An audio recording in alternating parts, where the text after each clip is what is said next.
Hermanos, buenos días, Dios les bendiga. Un saludo a todos, cada uno de ustedes, allí en sus hogares, esperando que ya estén listos para que podamos comenzar este tiempo de alabanza a nuestro Dios, no sin antes darle gracias juntos, hermano. Te pido que me acompañes. Amado Padre, te agradecemos, Señor. Gracias por ser nuestro Dios y nuestro Padre. Gracias, Señor, por haber considerado nuestra vida dentro de tus planes, Señor, eternos. Gracias, Dios, por haber transformado a cada uno de mis hermanos y a mí en el curso que llevábamos de nuestra vida, Señor. Gracias por ponerle freno al destino al cual íbamos para hacerte presente y hacernos saber, Señor, quién eres tú y lo que tú has hecho por el hombre, Señor. A fin de salvarle enviaste a tu Hijo, y en todo, Señor, te has llevado tú la gloria. Gracias, Señor, por hacernos conocerte y saber que no eres un Dios que puede cometer equivocaciones o que tiene que hacer uso de un recurso o de un plan B, sino que todo ha sido hecho según tu voluntad, Dios. Que aún la desobediencia del hombre estaba en tu control, Señor. Gracias porque has provisto a nosotros un camino, Señor, una salida al problema eterno que teníamos, a la enemistad contigo, Señor. Gracias porque por tu Hijo hemos sido perdonados. Hemos sido, Señor, injertados en tu familia, Dios. Hoy te pertenecemos. Hoy nuestra vida, Señor, debe de ser en función de tu voluntad. Gracias por aún enseñarnos lo que eso significa. Gracias, Señor, porque por tu palabra y tu consejo somos advertidos de cuando estamos yendo en un rumbo equivocado. Gracias por abrir nuestros ojos, Señor, y evitar que seamos engañados por nosotros, por nuestro propio corazón, por la religiosidad. Gracias, Señor, por todo lo que has estado haciendo en este tiempo.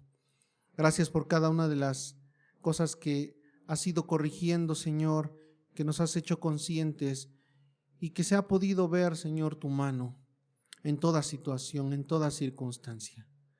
Gracias porque nuestros ruegos no están enfocados solamente a las necesidades básicas y diarias, sino que por tu obra en nosotros, Señor, nos has dado entendimiento de poder pedir por aquellas cosas que en realidad tienen un peso en la eternidad, por no estar afanados por lo terrenal, sino que dar lugar, Señor, y el peso a lo que verdaderamente importa, Señor. Gracias por hacernos crecer, mi Dios. Gracias por ayudarnos y por estar con nosotros en todo momento. Gracias, porque así lo has sido conmigo y cada uno de mis hermanos. Gracias, Señor. Síguelo haciendo, te pedimos, te rogamos, en el nombre de tu Hijo Jesucristo. Amén. Debemos estar atentos y siempre, hermano, depender de nuestro Dios. Él es quien realmente dirige nuestras vidas. Él es quien ha determinado cada uno de nuestros días. En Él está la vida, está la plenitud y la verdad. Vamos a adorar y alabar a nuestro Dios.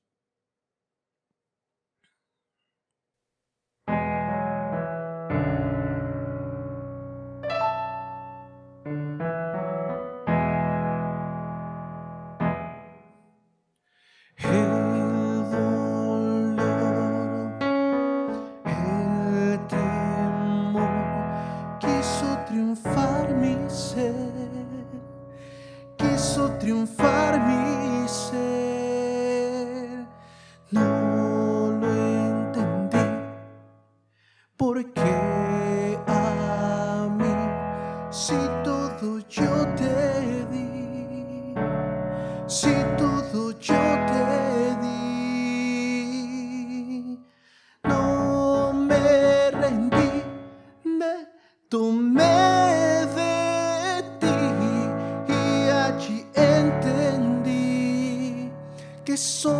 solo en ti puedo vencer.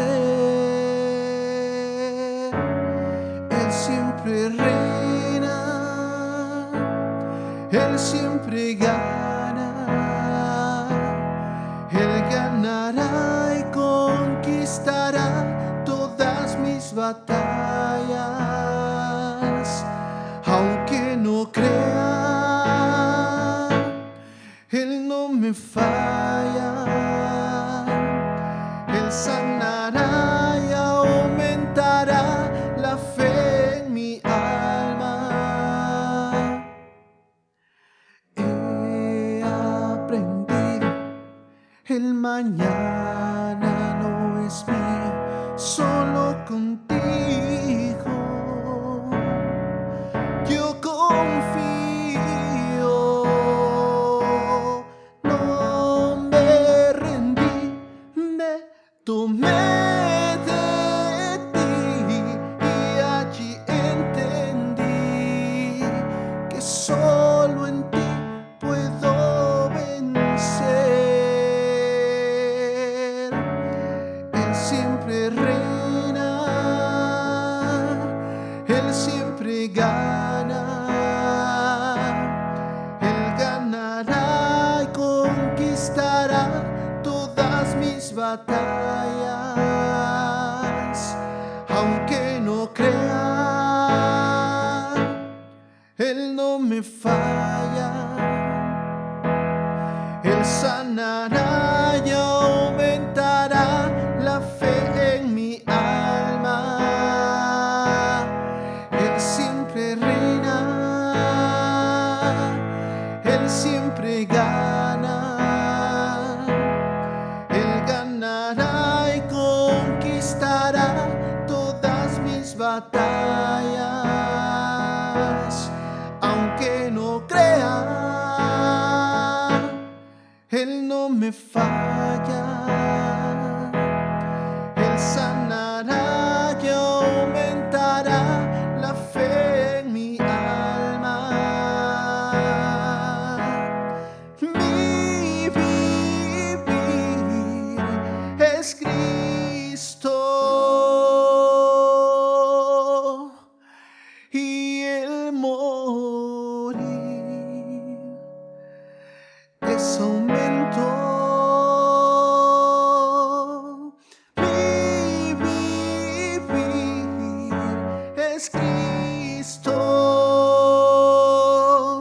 y el morir es aumento.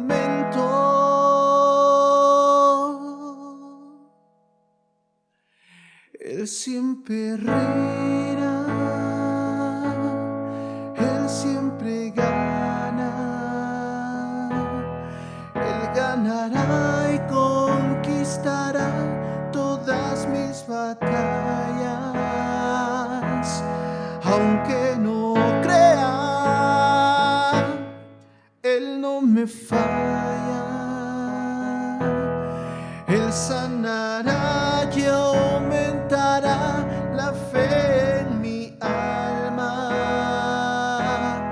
Él sanará y aumentará la fe en mi alma. Él siempre reina.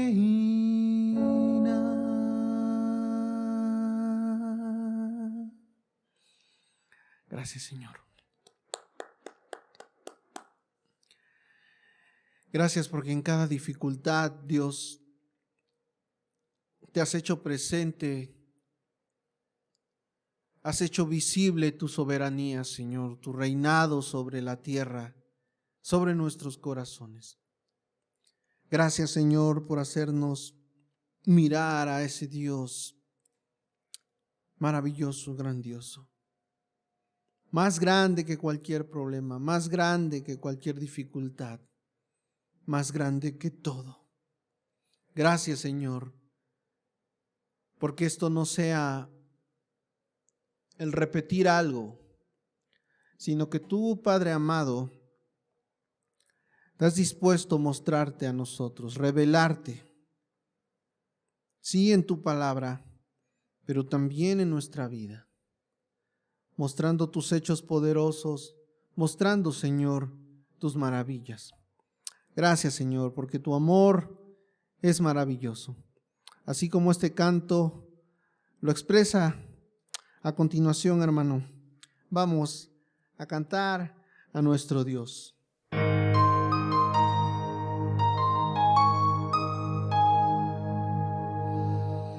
¿Cómo es que nos ha perdonado? Como al rebelde liberó y a los ciegos él sanó. Como es el huérfano adoptado, si de su gracia se alejó y sus caminos rechazó. Maravilloso es el amor que el Padre demostró, enviando a su Hijo único nos rescató. Nos salvó y ha perdonado, guiándonos con su cuidado. Maravilloso es el amor de Dios.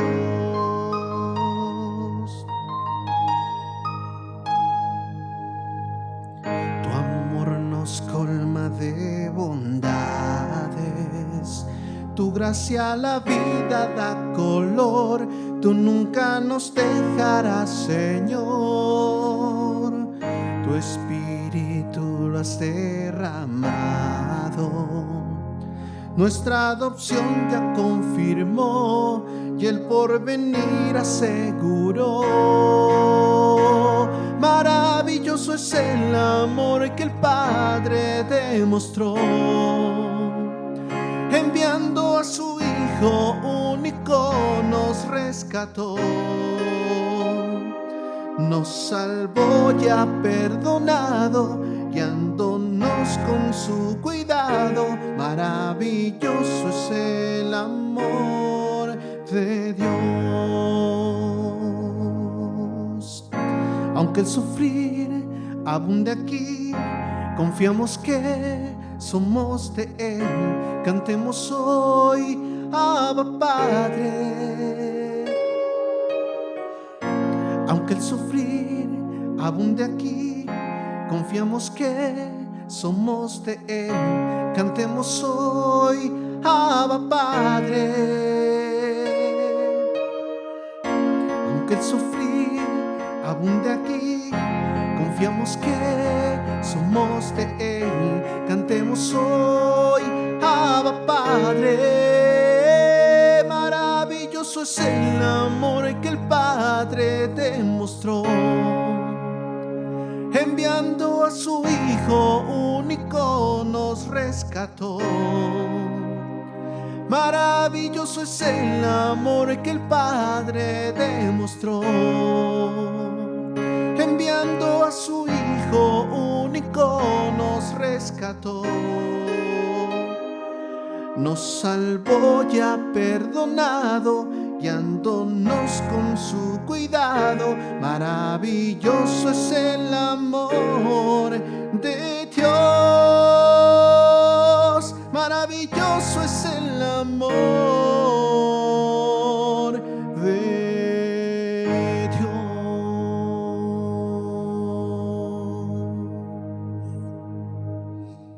Maravilloso tu amor, Señor.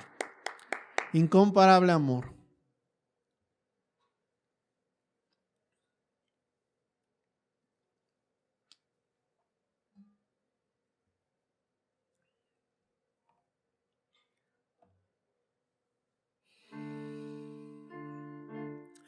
Un amor sin condición, hermano.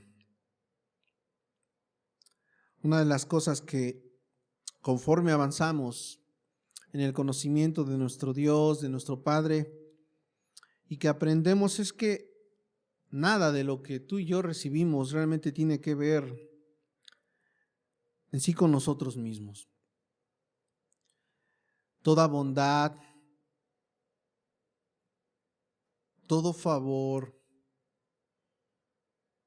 todo beneficio en realidad surge en nuestro Dios mismo. Él se complace en aquellos que confían en su Hijo y que no muestran como justificación sus propios hechos, sus propias obras. Que la razón por la que tú y yo muchas veces hacemos lo correcto es Él mismo, es su consejo, es lo que Él nos ha dado como aprendizaje. Se siente bien tomar decisiones correctas y mirar que las cosas marchan bien. Pero tú y yo hemos aprendido que el juzgar el bien de las cosas no corresponde a nosotros. Muchas veces nosotros hemos juzgado que las cosas están yendo muy mal. Y ha sido Dios quien, al estar nosotros en oración, en comunión con Él, nos ha hecho ver el rumbo que las circunstancias tienen y cuál es el rumbo que nuestra vida tiene. Las circunstancias muchas veces pueden ir en apariencia en contra de lo que tú y yo intentamos o buscamos o perseguimos, y que entendemos que persigue Dios mismo, pero no es así. Lo que Dios se ha planteado permanece firme, independiente a las circunstancias. Somos nosotros los que somos volubles a esas circunstancias y muchas veces nos desesperamos, nos desanimamos. Muchas veces, con respecto al amor que nuestro Padre nos ha dado en Cristo, creemos que disminuye, que Él se olvida, que Él se aleja. Pero somos nosotros los que tomamos distancia, no Él. Y que aún obrando equivocadamente, el amor de nuestro Dios hacia nosotros no cambia, permanece fiel, permanece en todo su esplendor. Eso nos quebranta muchas veces. Eso nos hace tomar conciencia de la diferencia entre lo que es nuestro Dios y lo que somos nosotros. Y nos hace conscientes de la pureza y grandeza del amor que Él nos da. Vamos a cantar de ese amor sin condición que el Padre da y que aún a pesar de los errores que cometemos, Él siempre está en búsqueda de nuestro corazón. Es nuestro corazón lo que el Padre quiere.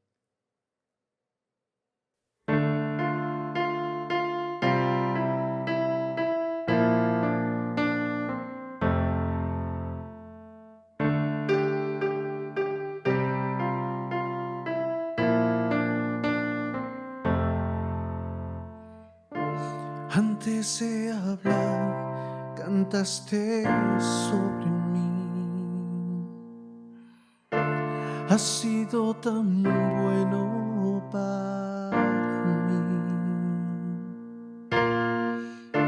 Antes de respirar, soplaste vida en mí. Has sido tan bueno para mí. Oh, tu amor me envuelve, me sostiene, amor sin condición. Me persigue y deja las 99 y va por mí. No puedo ganarlo ni merecerlo, tu amor se entregó por mí. Oh, tu amor me envuelve, me sostiene, amor sin condición.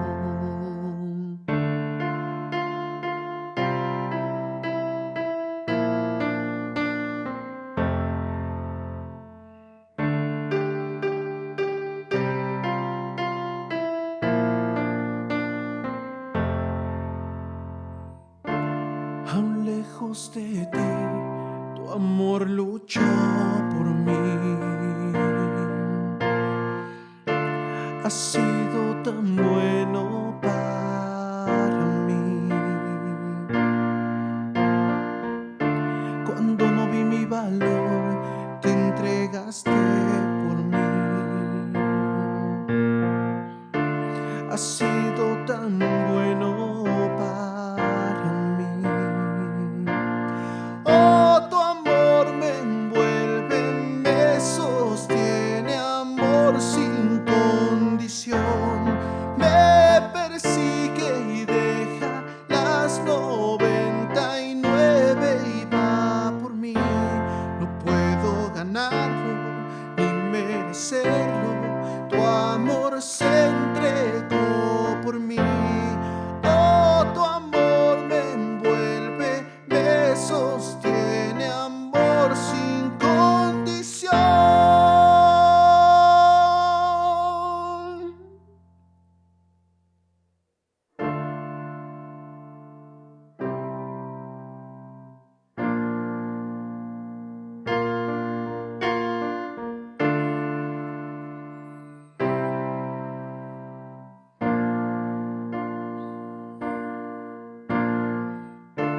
No hay sombra que no alumbres, monte que no escales para encontrarme a mí. No hay pared que no derrumbas, mentira que no rompas para encontrarme a mí. No hay sombra que no alumbres, monte que no escales para encontrarme a mí.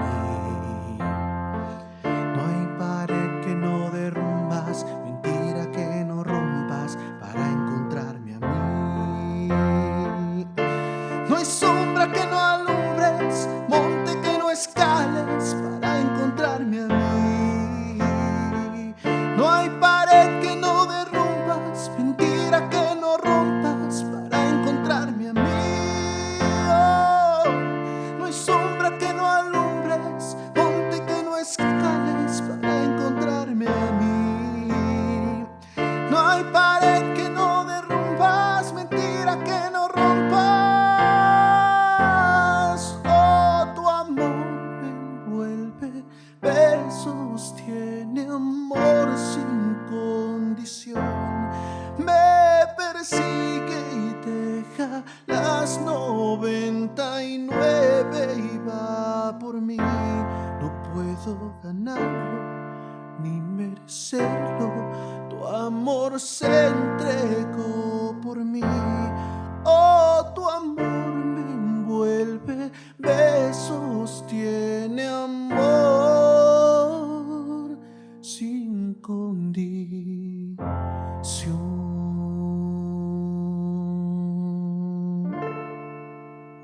Gracias, Señor. Gracias por semejante amor. Gracias porque hoy es por ti que al mirar hacia la cruz podemos ver el amor tan grande. Gracias porque hoy nos cobra tanto sentido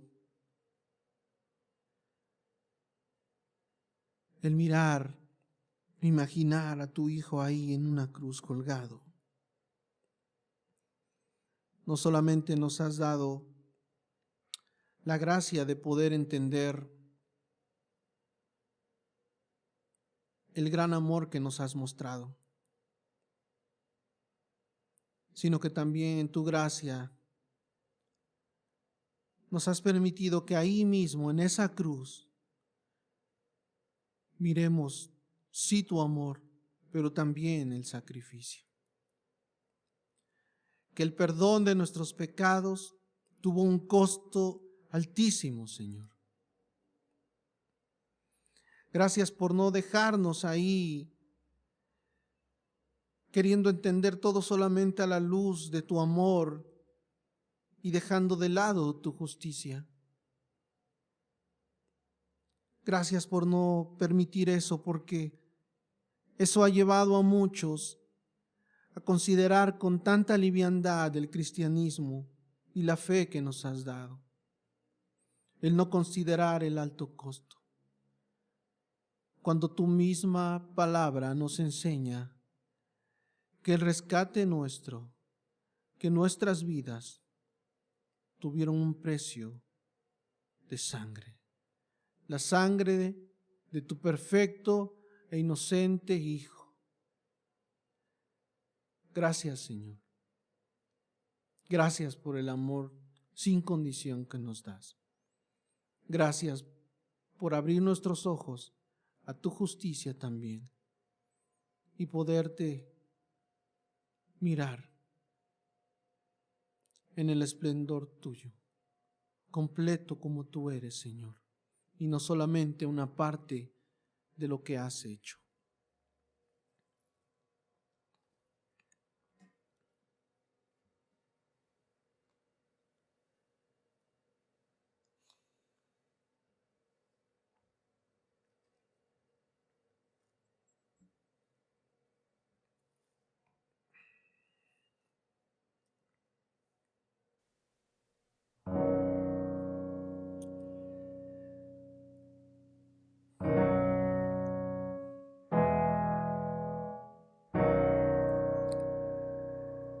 Siempre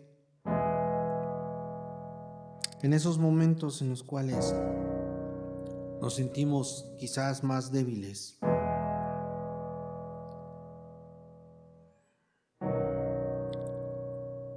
cuando el dolor causado por el sufrimiento, independientemente cuál sea la causa que lo produce, podemos venir delante de nuestro Dios y descansar en Él. Que el descanso que nos ha dado nuestro Señor no solamente fue de las obras infructuosas de nuestras manos, no solamente ha sido un descanso del peso del pecado, sino aún de esa manifestación de pecado en este mundo que lleva al sufrimiento. Cuando muchas personas se preguntan acerca de ese Dios bueno, siempre lo hacen interpretando que no debería haber entonces sufrimiento, sin entender que ese no es generado por nuestro Dios, sino por el pecado suyo y el que hay de todas las personas. Y que nuestro Dios nos ha liberado de la esclavitud de ese pecado y del vivir el sufrimiento solamente soportando el dolor. No es más así hoy en nuestra vida. Hoy aún en ese sufrimiento doloroso miramos propósito de nuestro Dios. Podemos mirar su favor, mirar su bondad.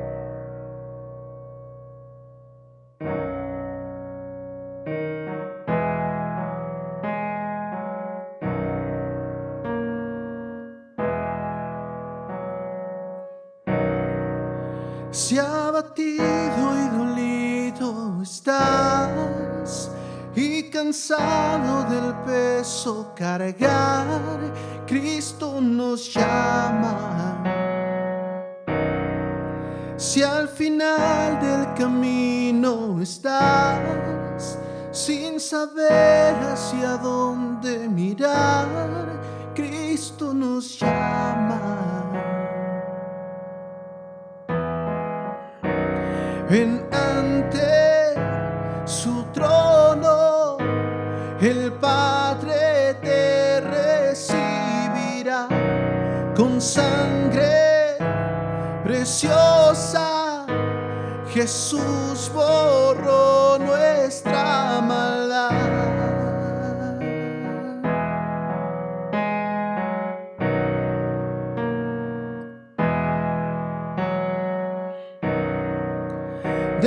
atrás tu vergüenza y pesar.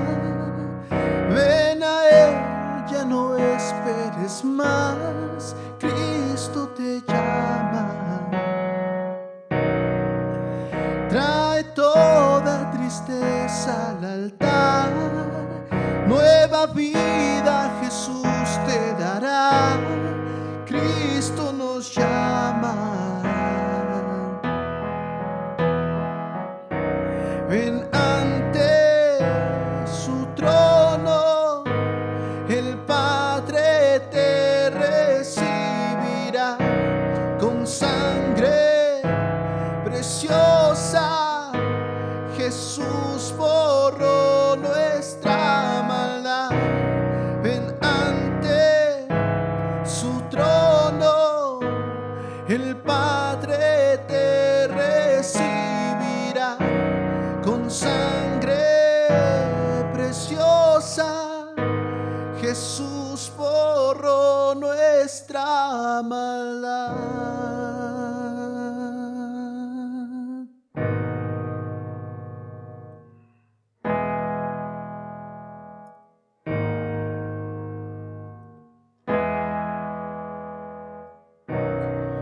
Oh, cuán hermoso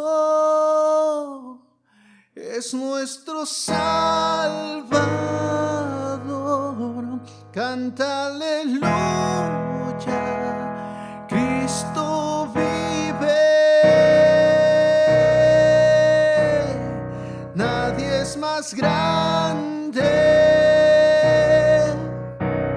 solo Él es Señor. Canta aleluya,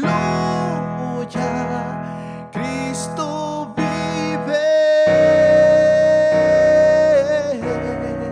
Oh, cuán hermoso es nuestro Salvador. Canta aleluya, Cristo vive.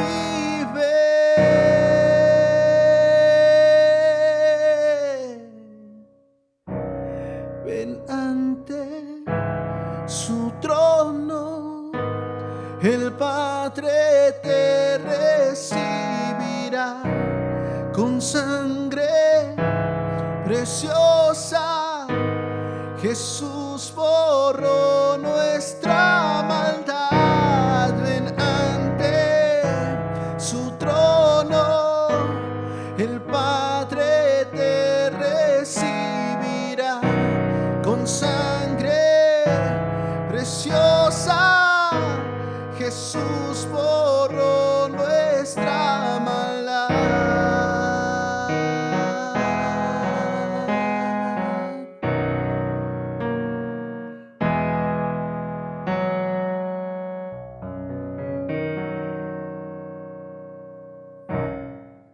Gracias, Señor.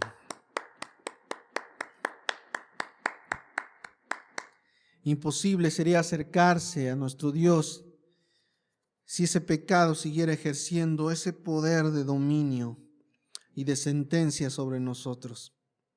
Pero ha sido gracias a Él que se fue ese dominio, esa esclavitud a la cual estábamos siempre ahí, serviciales, sin saberlo, no habiendo nada que pudiéramos hacer y que no estuviera manchado de ese pecado y de las consecuencias que vendrían. Gracias a nuestro Dios, que hoy no es más así.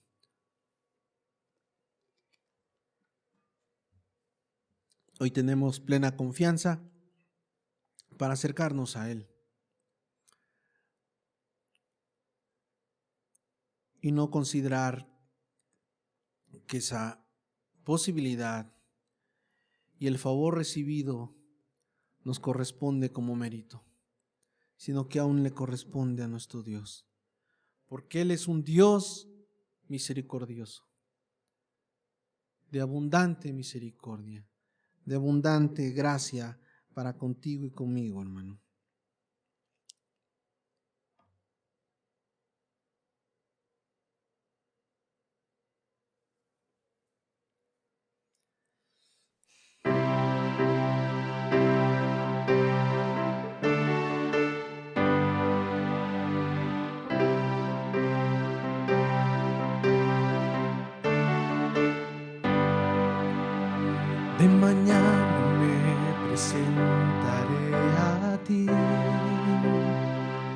esperaré,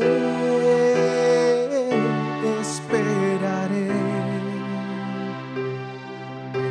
Cuando traiga mi oración, escúchame.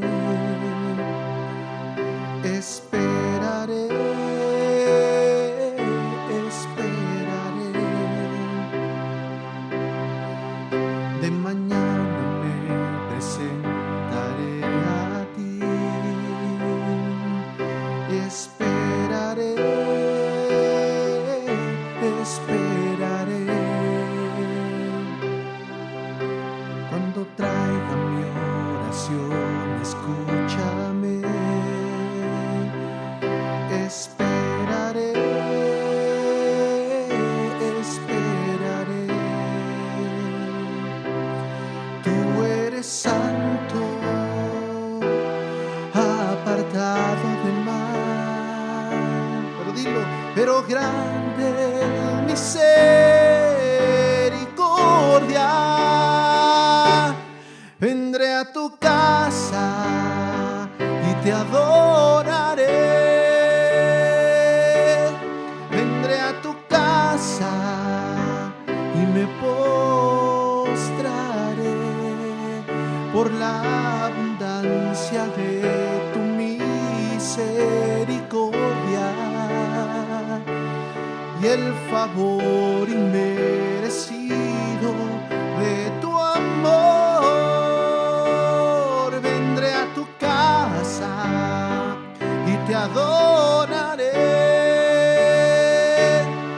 Vendré a tu casa y me postraré por la abundancia de tu misericordia y el favor inmerecido de tu amor.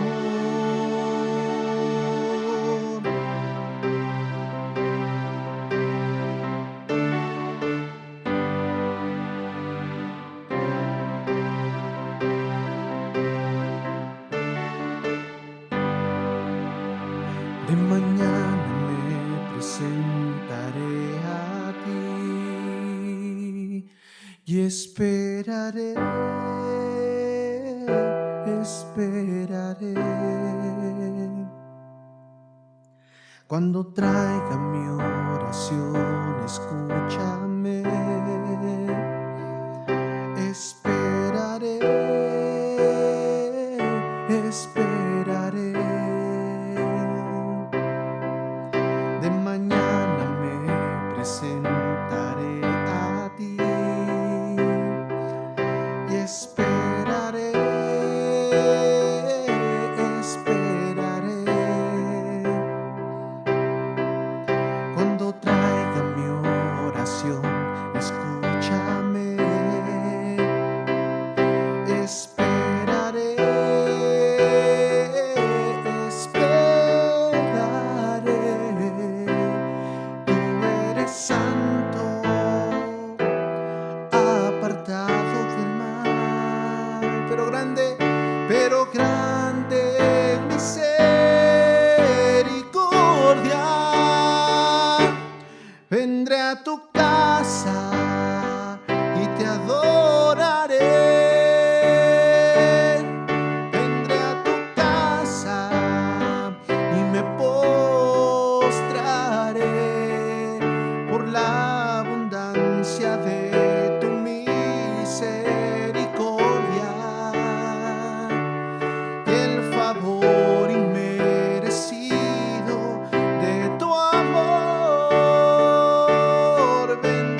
Gracias, Padre.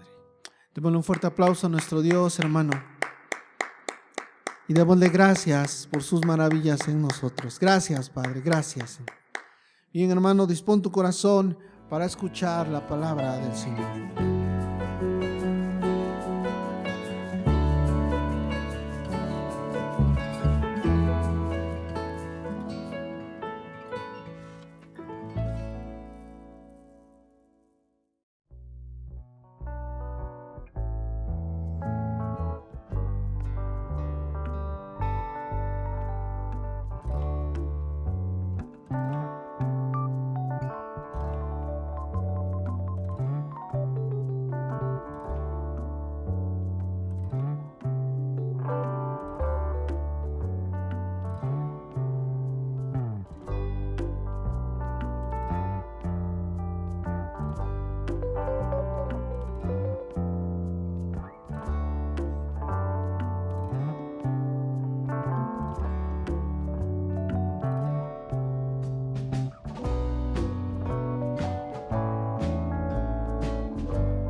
Amados hermanos, es un gusto el saludarles nuevamente.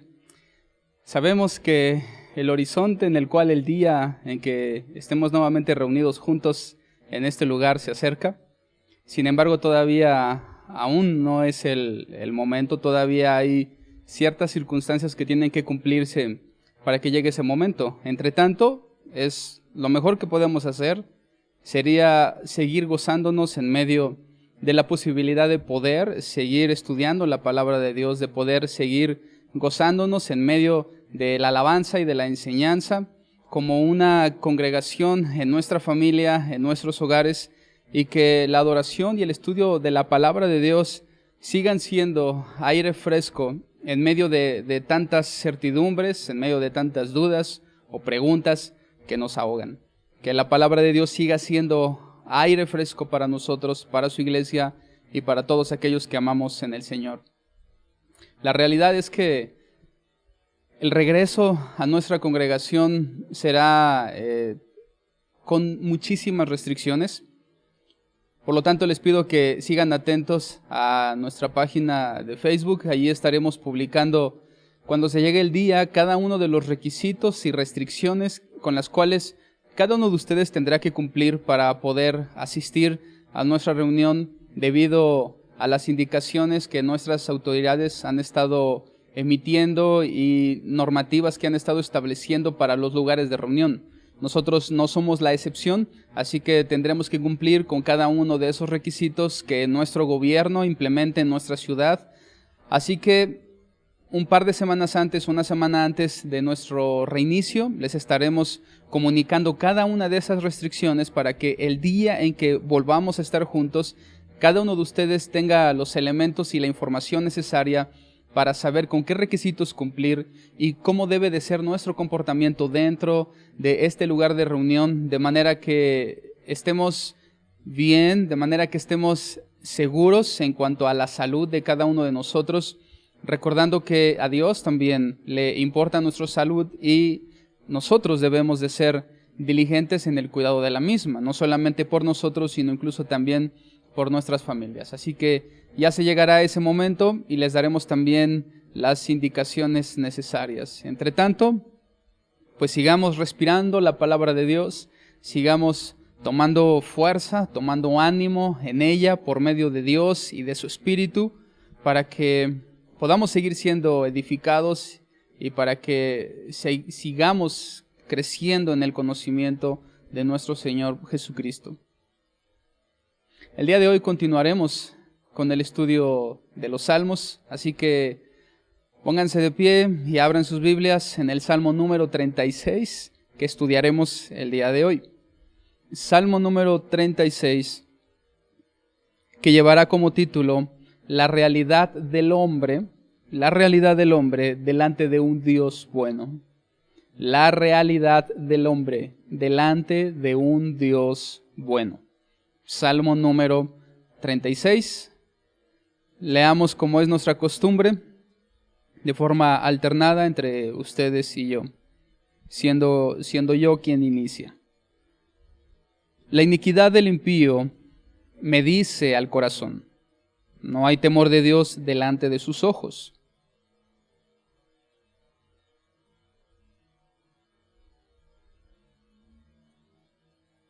Las palabras de su boca son iniquidad y fraude. Ha dejado de ser cuerdo y de hacer el bien.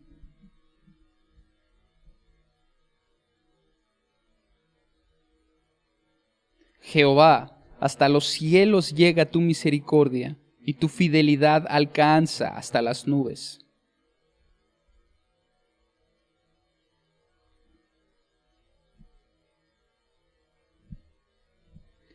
Cuán preciosa, oh Dios, es tu misericordia. Por eso los hijos de los hombres se amparan bajo la sombra de tus alas.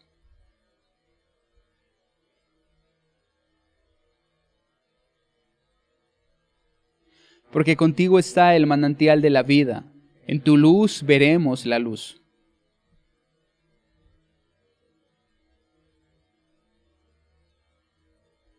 No venga pie de soberbia contra mí, y mano de impíos no me mueva.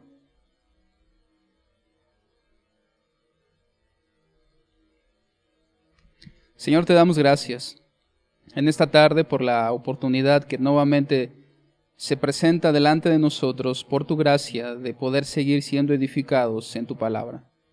Te rogamos que nos ayudes y que nos des la sabiduría suficiente para entender cuál es la realidad del hombre delante de ti, ya que tú eres un Dios bueno, un Dios misericordioso, que se muestra de esa misma forma al hombre.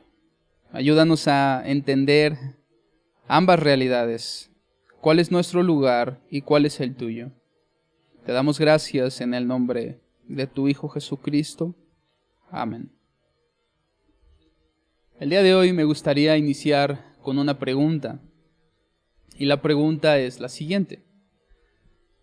Si tuvieras que tener una percepción clara acerca de ti, teniendo que elegir un concepto acerca de tu propia vida respecto a si eres una buena o mala persona, ¿qué decidirías acerca de ti? ¿Qué dirías acerca de ti? ¿Cuál es tu opinión acerca de ti mismo? ¿Eres una buena persona o eres una mala persona? Así que, pues brevemente puedes pensar, seguramente estás haciendo una evaluación en tu mente acerca de si eres una buena o mala persona. Una vez que tengas ese veredicto, creo que no nos llevará mucho tiempo hacerlo. Puedes comentarlo con las personas que tienes a un lado y decirles cuál es la opinión que tienes de ti mismo. ¿Soy una buena persona o soy una mala persona? ¿Cuál es la opinión que tenemos de nosotros mismos? ¿Buenas personas o malas personas? Sin importar cuál haya sido tu respuesta, estoy completamente seguro que más del 90% de nosotros nos equivocamos en esa percepción que tenemos acerca de nosotros mismos. Y la realidad de nuestro error para juzgarnos a nosotros mismos nace en el hecho que para hacer una autoevaluación, si somos buenas personas o malas personas, establecemos parámetros o normas contra las cuales compararnos. Y el error nace en el que la mayoría de las veces esa norma o ese parámetro son otras personas, o son simplemente normas o parámetros establecidos por nosotros mismos. Y eso nos lleva a un error. Porque el parámetro correcto sobre el cual debemos de comparar nuestra vida para determinar si somos buenas o malas personas es Dios. Es la imagen de Dios. De lo contrario, para ser buenas personas, solamente necesitaría dos cosas. Alguien que sea peor que yo o normas muy ligeras en cuanto a la moralidad y la conducta. Normas muy ligeras en cuanto a lo que es correcto. Y de esa forma podría determinar que soy una buena persona, porque hay otros peores que yo, o porque mi concepto de justicia es muy ligero, es muy equivocado. Sin embargo, cuando venimos delante de Dios y nos miramos con Él, siendo Él el reflejo correcto de la norma de justicia verdadera, creo que el resultado avergonzaría a la mayoría. Cuando comparamos nuestra vida con Dios, la opinión que nosotros tenemos no tiene tanta validez, sino que la opinión de Dios es lo que toma validez y lo que se impone debido a que Él es quien establece normas de justicia perfectas y quien Él mismo en su persona es justo en su totalidad. En el Salmo 36, David hace algo similar, pero él coloca al hombre malo frente a Dios y los compara. Inspirado por Dios, él hace una comparación entre el hombre malo en sus características, en su carácter, con Dios, o en contra de Dios en sus características y en su carácter. Y de esa forma, Dios establece por medio de David cuál es la opinión que él tiene acerca de quién es un hombre malo. En el Salmo 36, por lo tanto, hay una división en tres partes en la totalidad del Salmo. La primera parte, David nos enseña quién es el hombre impío, quién es el hombre malo, quién es el hombre que está alejado de Dios. En la segunda parte, David nos enseña quién es Dios, cómo es su carácter, cómo es su actuar. Y en la tercera parte, finalmente David termina haciendo un ruego, una petición por aquellos que son justos delante de Dios. Entonces, la primera parte, David nos va a enseñar quién es el hombre impío.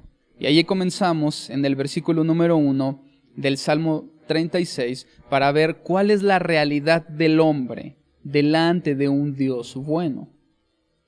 En el versículo 1, David dice: la iniquidad del impío me dice al corazón, no hay temor delante de sus ojos.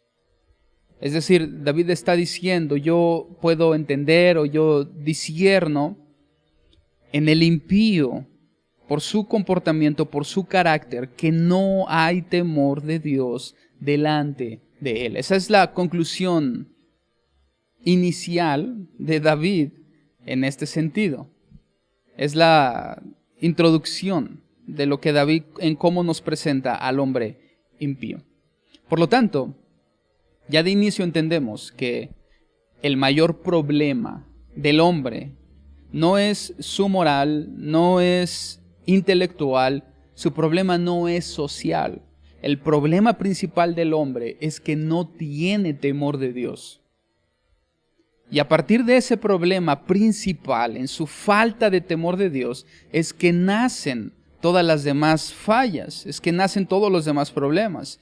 Una vez que el hombre no tiene temor de Dios, todas las demás cosas comienzan a desviarse. Su moralidad, su intelecto y su responsabilidad social se van corrompiendo debido a la falta de temor de Dios delante de él. Pero ¿cómo definimos el temor de Dios? Y me gustaría establecer ese principio antes de seguir adelante. ¿Cómo entendemos el temor de Dios? El temor de Dios podemos percibirlo de una forma general pero clara como un respeto o una admiración profunda hacia Dios que nace cuando entendemos, cuando sabemos que somos malos y que Él es bueno, producto de esa comparación. Allí nace el temor de Dios. Por lo tanto, todo se origina en dos conceptos. Número 1, entender cuál es nuestro lugar y quiénes somos. Y número 2, entender cuál es el lugar de Dios y quién es Él. Cuando viene esa comparación, el resultado es que Dios es grande y el hombre es pequeño. Dios es bueno y el hombre es malo. Como resultado del entendimiento de esa comparación es que nace entonces un respeto y una admiración profunda a Dios, que tiene como principal objetivo entonces agradarle e imitarle. No necesariamente porque tenga un miedo o un temor de ser lastimado, sino más bien porque respeta y admira, porque sabe cuál es su lugar y sabe cuál es el lugar de Dios. Eso es el temor del Señor. Cuando el hombre no tiene respeto ni admiración profunda a Dios, la razón principal es porque no sabe quién es Él, la opinión que tiene de sí mismo es errónea, es equivocada, y la opinión que tiene de Dios también es equivocada y es errónea.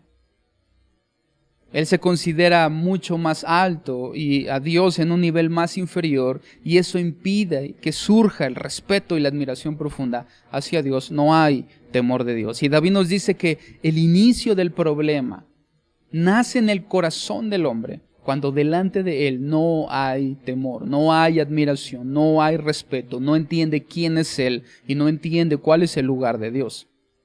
Versículo número 2.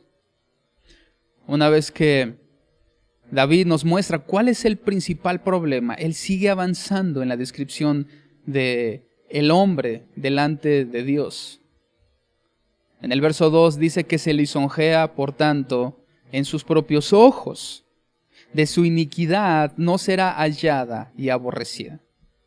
Hay otra traducción que tiene una interpretación, traduce de una mejor forma ese versículo número 2. Y mejor forma nos referimos a más clara, lo podemos entender más fácilmente. Y la Biblia de las Américas traduce ese versículo número 2 de la siguiente forma. Porque en sus propios ojos, está hablando del impío, la transgresión le engaña en cuanto a descubrir su iniquidad y aborrecerla. Mira, es muy interesante eso. Porque en sus propios ojos, en su propia opinión, la transgresión le engaña. ¿En qué le engaña? En cuanto a descubrir su iniquidad y aborrecerla. Es decir, que este hombre o este grupo de hombres que Dios está definiendo como un impío no tiene temor de él y por lo consiguiente vive en el engaño. Su iniquidad le engaña a sus ojos. Todo lo que hay en la vida de este tipo de personas es mentira. Y es incapaz de darse cuenta de la realidad. Su rebelión en contra de Dios se ha apoderado de su vida. De manera que le es imposible darse cuenta de su pecado, darse cuenta de su iniquidad y aborrecer su condición. Sino que por el contrario siempre hay una excusa delante de sus ojos que lo hace libre de la responsabilidad de asumir su condición delante de Dios. Como no hay temor delante de sus ojos, la iniquidad se apodera de él, lo nubla con engaño y le impide darse cuenta de su propia condición. Y pareciera que David nos va describiendo cómo esa condición del hombre impío se va corrompiendo de forma gradual, comenzando en su carácter, pero contaminando también sus acciones. Es importante que David nos dice que lo primero en contaminarse en el hombre cuando no tiene temor de Dios no son sus acciones, sino es su carácter, es su corazón. Después de eso, sus acciones y su conducta son arrastrados por la misma iniquidad. Versículo 3 y 4. David nos dice que las palabras de su boca son iniquidad y fraude. Ahora, esto no resulta extraño porque esa misma iniquidad y engaño es lo que ha gobernado su corazón. Ha dejado de ser cuerdo y ha dejado de hacer el bien. Medita maldad en su cama. Está en camino no bueno y el mal no aborrece. Tienes que darte cuenta cómo todo comienza por falta de temor de Dios. Por no entender cuál es su lugar, cuál es el lugar de Dios. De allí avanza a tener una vida de engaño, con opiniones erróneas acerca de sí mismo, pero ahora no solamente su corazón y su carácter están contaminados con maldad y engaño, sino que ahora también sus palabras son iniquidad y engaño. Eso no significa necesariamente que todo lo que salga de su boca sea mentira. Lo que esto significa es que siempre que habla hay pequeñas dosis dentro de sus palabras de iniquidad y de engaño. Hay pequeñas porciones, pequeñas moléculas de mentira y de maldad en cada una de sus palabras. Le es imposible hablar con pureza en su totalidad. Le es imposible hablar con verdad en su totalidad, sino que todo lo que él habla está contaminado por la mentira y el engaño, por la maldad. Por lo tanto, también ha dejado de ser cuerdo y de hacer el bien. No significa que este hombre ha perdido la razón y que ha perdido la capacidad para tomar decisiones. No, lo que él ha perdido es el entendimiento. Es decir, que cada vez tiene una dificultad mayor para identificar lo que es malo. Tal vez sigue tomando decisiones que terrenalmente pueden ser correctas, pero ha perdido el entendimiento y lo va perdiendo gradualmente para poder identificar lo malo en su vida. Por lo tanto, cada vez más sus decisiones y sus elecciones son más inclinadas hacia lo malo. En su cama medita maldad. En los mismos salmos hay algunos ejemplos de cómo el salmista nos presenta que la cama es un lugar para meditar de lo sucedido en el día respecto a nuestra obediencia y a la fidelidad de Dios sobre nuestra vida. El salmista se presenta a sí mismo meditando en su cama en las bondades y en las misericordias de Dios. Sin embargo, este hombre se encuentra en su cama, no meditando en las bondades de Dios o en su conducta delante de Dios a lo largo del día, sino se encuentra planeando maldad para el día siguiente. Tampoco David nos está indicando que todos los hombres estén planeando en su hogar cómo al día siguiente levantarse y asesinar a alguien o lastimar a 20 personas. Lo que David nos está enseñando es que este hombre está meditando en su cama cómo poder vivir de una forma en cómo él obtenga mayor beneficio, en cómo sacarle provecho a todas las circunstancias de manera que al final él reciba el mayor beneficio. Cómo planear el hecho de que yo pueda ser recompensado de todas las cosas que se hagan, o incluso no ser descubierto en las que ya se hicieron. ¿Cómo planear de forma que al final yo salga lo menos afectado y más beneficiado? Eso es lo que David está diciendo. Se ha vuelto obstinado y necio.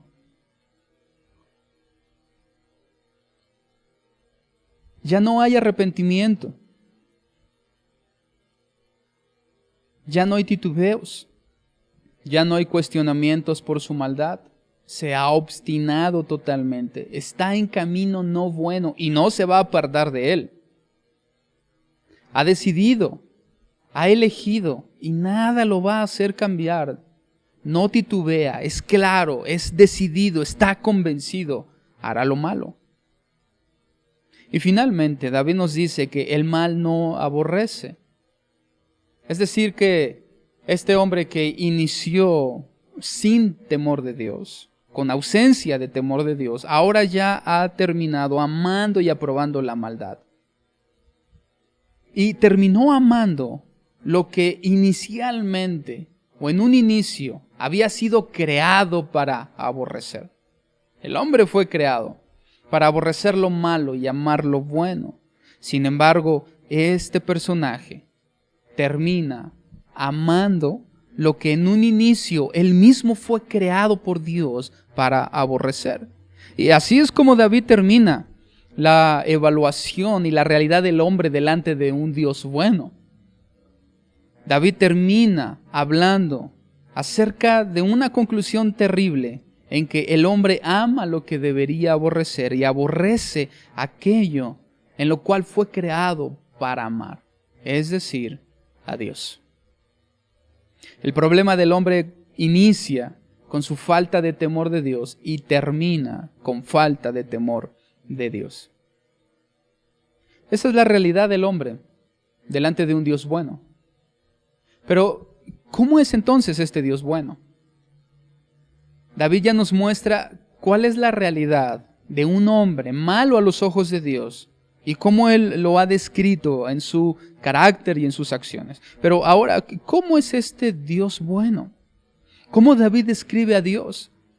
Porque en la forma en cómo David describa a Dios, eso va a sepultar por completo al hombre en la realidad que Dios ha establecido sobre él. Y le va a quitar toda posibilidad de tener opiniones diferentes sobre sí mismo una vez que la grandeza de Dios y la bondad de Dios queden establecidas. David, en esta descripción, el objetivo que él tiene es contrastar totalmente al hombre que acaba de describir con el Dios bueno, el Dios que él sigue, el Dios de Israel. Entonces, a partir del versículo número 5, nosotros vamos a ver esa descripción de un Dios bondadoso. Sin embargo, y curiosamente, todas las cualidades que David menciona de Dios, él las trae poéticamente para expresarlas en comparación con algunos aspectos o áreas de la creación. Es decir, para que David explique a otros la bondad de Dios, él compara ese carácter y las acciones de Dios con aspectos muy puntuales de la misma creación de Dios. Ahora, eso creo que no es del todo extraño, porque recuerda que inicialmente Dios se reveló al hombre por medio de la creación, por medio de las cosas que fueron hechas, para que al hombre, al ver las cosas que han sido hechas, él no tenga excusa para negar a Dios.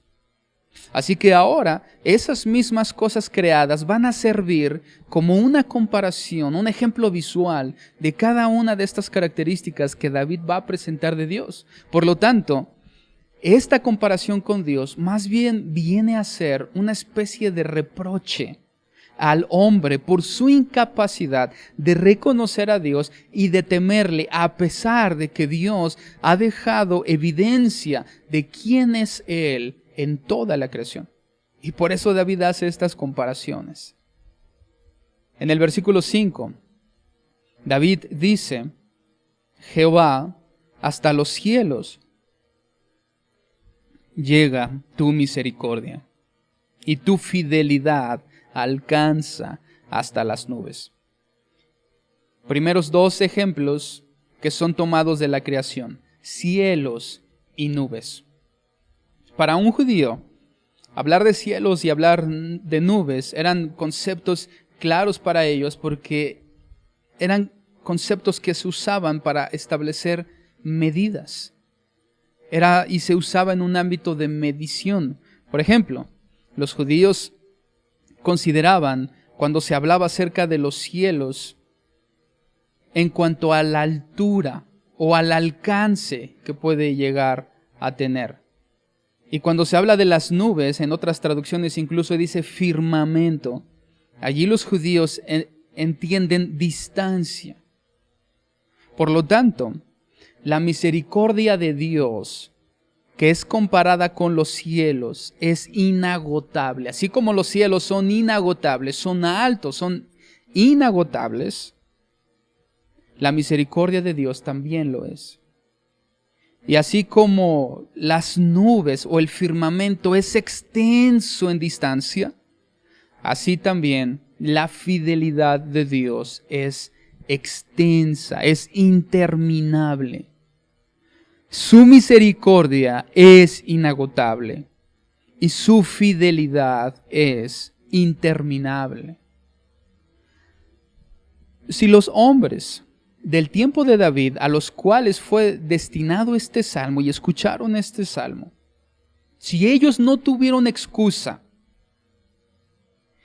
para tener temor de Dios, porque en la creación, en los cielos, está escrita su misericordia, y en las nubes y en el firmamento está establecida su fidelidad, inagotable y extensa cada una de ellas, imagina todavía cómo el hombre de nuestro tiempo tiene menos excusas para tener temor de Dios, cuando Dios mismo ha perfeccionado y ha mostrado, se ha revelado de forma mucho más perfecta y plena en la persona de su Hijo Jesucristo, quien ha personificado lo inagotable que es la misericordia y quien ha personificado lo interminable que es su fidelidad.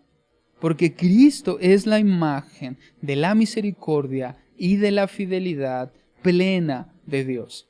Si esos hombres no tuvieron excusa, únicamente teniendo los cielos y el firmamento como evidencia de la misericordia y la fidelidad de Dios, nosotros tenemos menos excusas, puesto que Cristo es el ejemplo de lo inagotable y de lo extensa que es su misericordia y su fidelidad.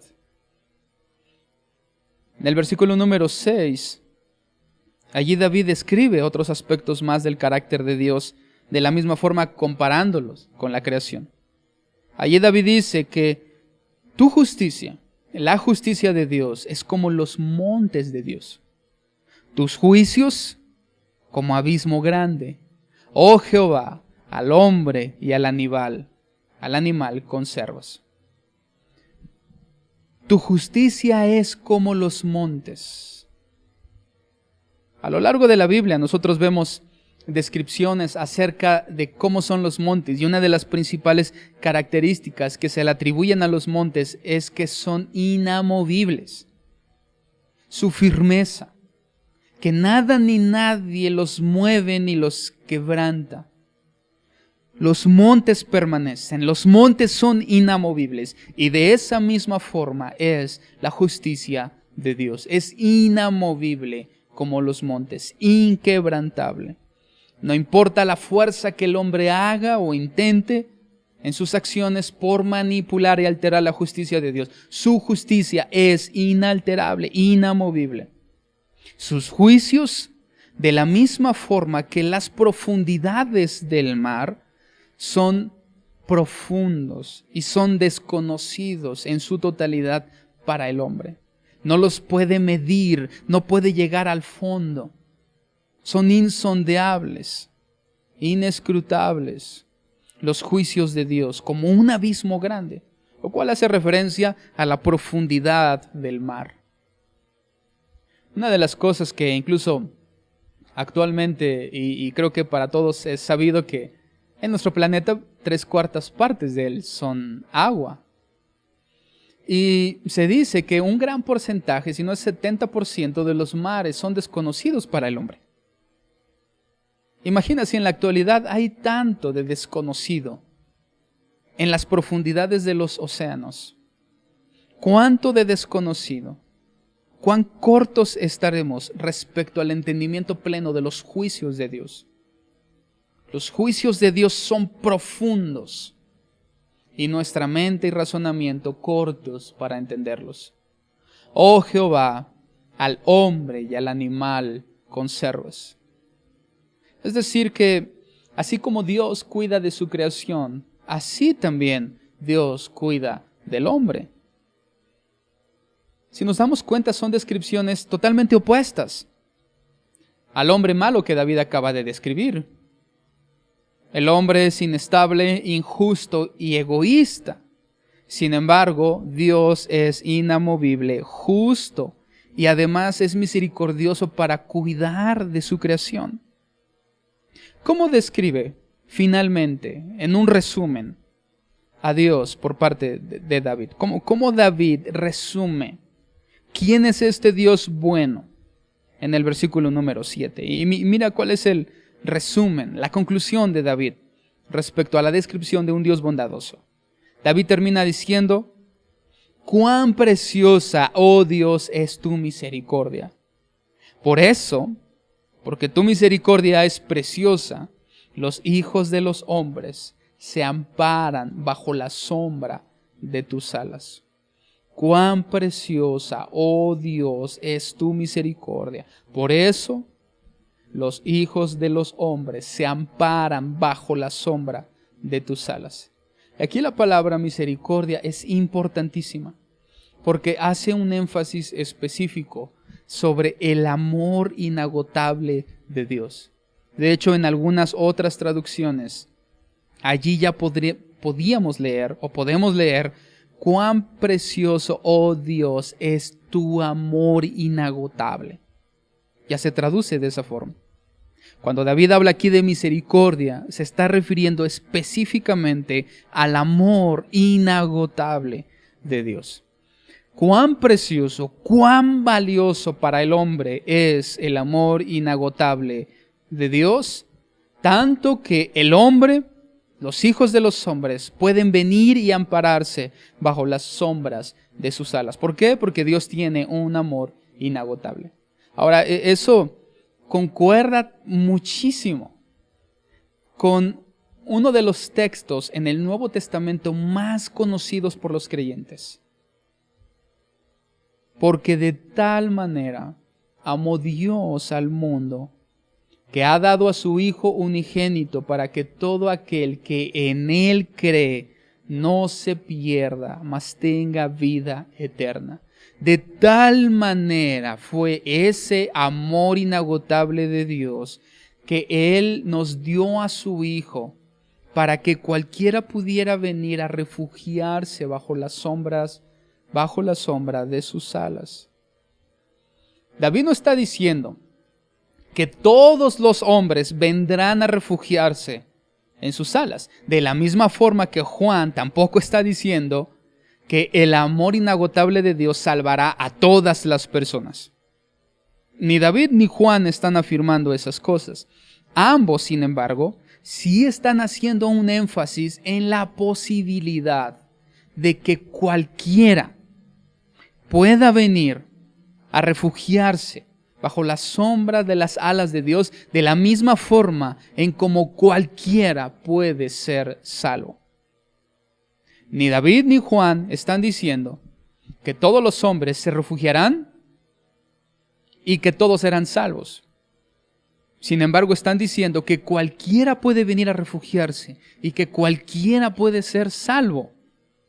Y ese cualquiera, o esa palabra cualquiera, que hace la diferencia entre poder refugiarse bajo la sombra de las alas de Dios y no poder hacerlo, esa palabra cualquiera es posible gracias a Jesucristo, gracias a Él, gracias a ese amor inagotable, gracias a la misericordia, porque gracias a esa misericordia que David menciona en el verso 7, él mismo lo dice: por eso los hijos de los hombres se amparan bajo la sombra de tus alas.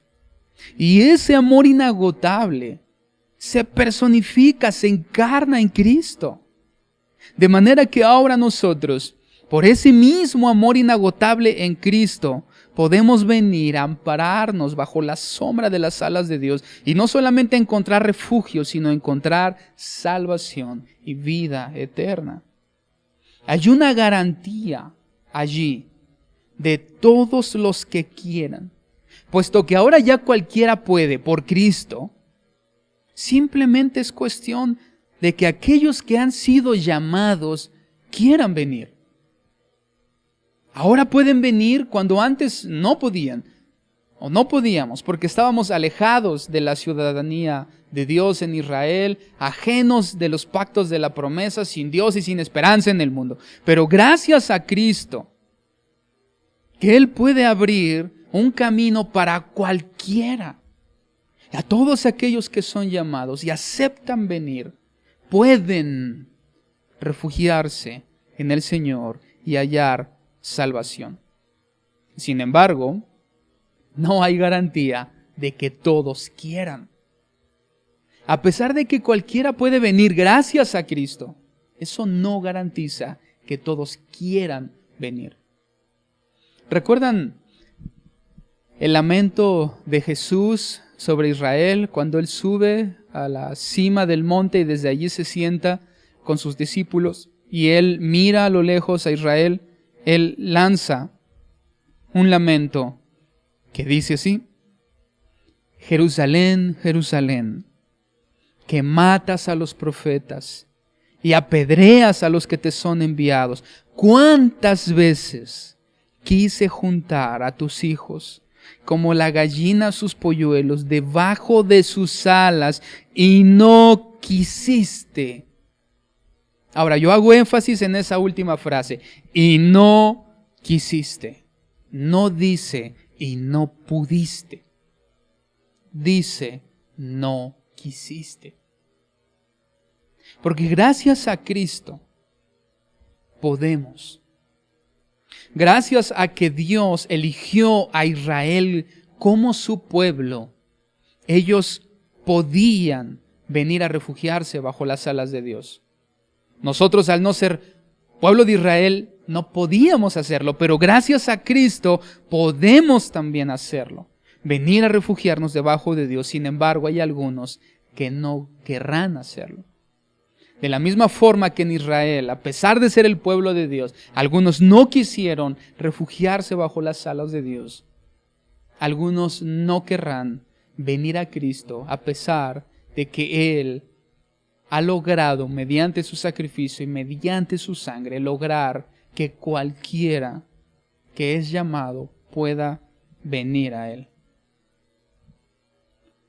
Pese a esa realidad terrible, hay otra realidad llena de bondad. Y es que la otra realidad es que aquellos que son llamados pueden venir, pueden refugiarse bajo la sombra de sus alas. Por un lado hay una realidad terrible, pero por otro hay una realidad llena de misericordia y de amor inagotable de Dios para nosotros. Versículo número 8.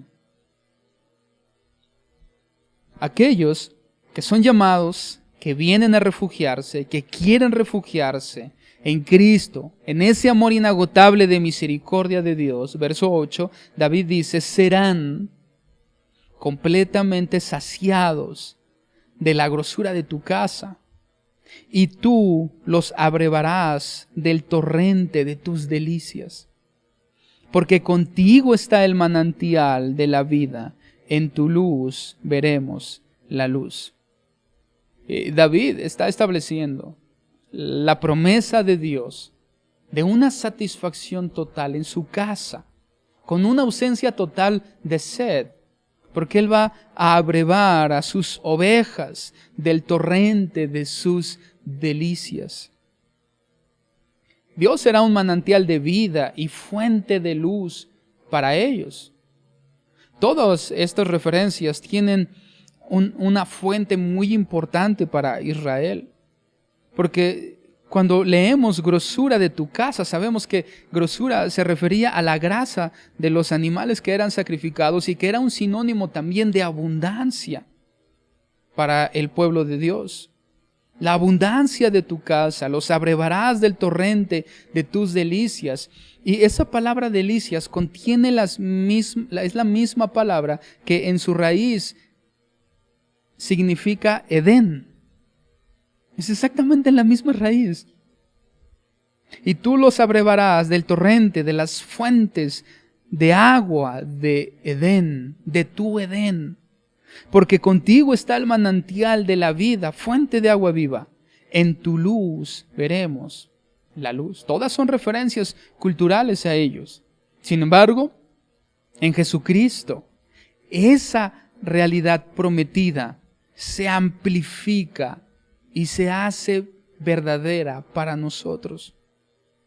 Porque todas esas promesas que Dios hizo a Israel se vuelven una realidad amplificada en Cristo para la iglesia. Porque solo en Jesucristo hay una satisfacción total. Solo Jesucristo puede saciar la sed que el mundo no puede apagar. Solo Jesucristo es fuente de vida eterna, fuente de agua viva. Y solo Jesucristo puede darnos la revelación misma de la luz. En tu luz veremos la luz.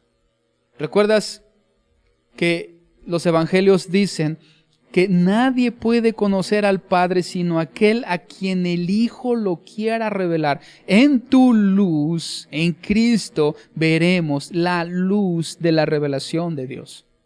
Y todos estos son cumplimientos verdaderos y verídicos para nosotros en Jesucristo.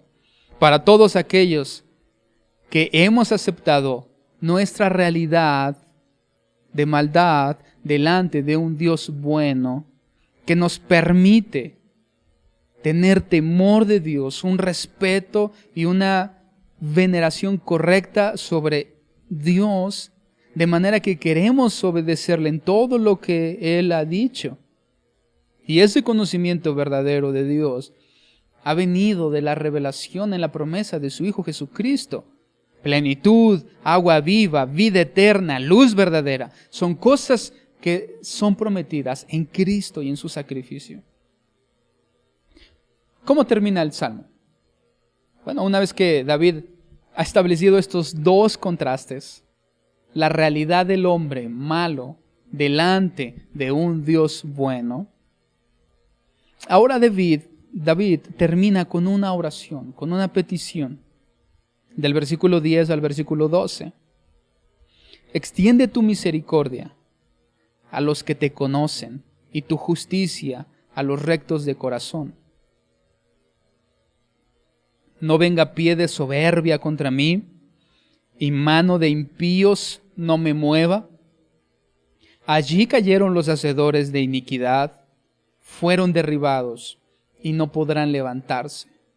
Este ruego termina por una petición nacida de un corazón justo, de un corazón bueno, por bendición y por salvación, para no caer en la opresión y el abuso del hombre malo. Por la bendición de Dios, número 1, y número 2, por la salvación de no caer en las manos de hombres malos y bajo la opresión de ellos. La realidad de lo que David establece es que el futuro para el hombre justo es peligroso. El futuro para los rectos de corazón es peligroso.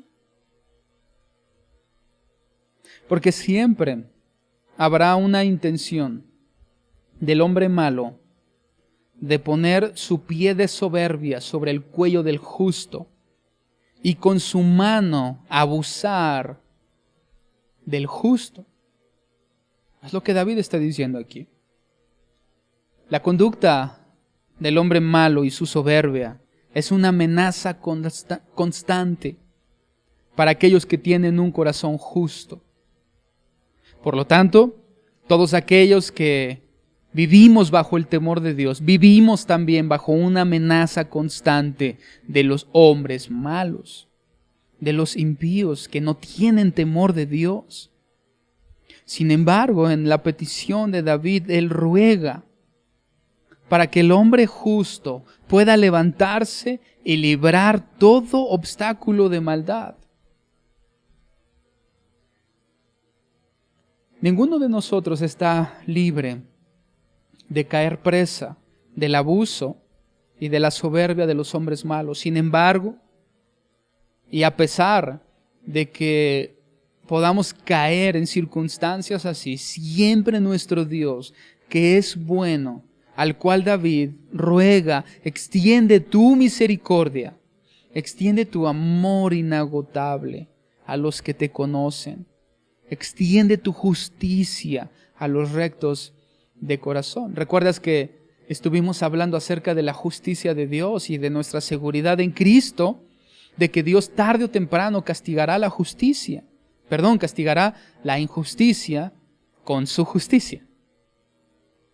Por eso David ruega, extiende tu misericordia, extiende tu amor inagotable para nosotros. Que en Cristo, en ese amor inagotable, podamos sobreponernos y podamos levantar nuestra vida, nuestros corazones del abuso de los hombres malos, al mismo tiempo que confiamos en que su justicia se extenderá también sobre nosotros y que tarde o temprano la justicia de Dios prevalecerá.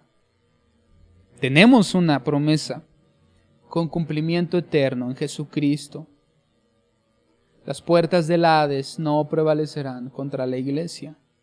Eso significa que el malo no obtendrá una justicia a sus propios ojos, sino que nosotros veremos la justicia verdadera de Dios y una victoria eterna sobre la maldad.